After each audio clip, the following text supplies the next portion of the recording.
کہ حضور اکرم صلی اللہ تعالیٰ علیہ وآلہ وسلم ان ہستیوں کو جو لے کر گئے اور وہ لوگ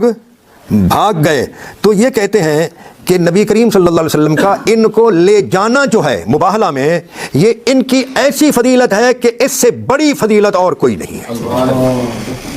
یہ شیخ ہے شربینی،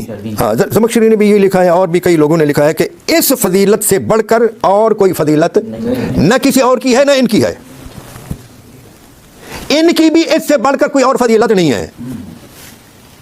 وہ کیسے؟ وہ اس لیے کہ یہ مسئلہ ہے توحید کا، اور توحید کے مسئلے کو جب علمی دلائل کی بنا پر نہیں مانا گیا تو اس کے بعد ان کو لایا گیا ان کے سامنے، تو یہ توحید کے وکیل بن کر گئے۔ علامہ ابن تیمیہ انہوں نے غامدی صاحب کی طرح مباہلہ کا انکار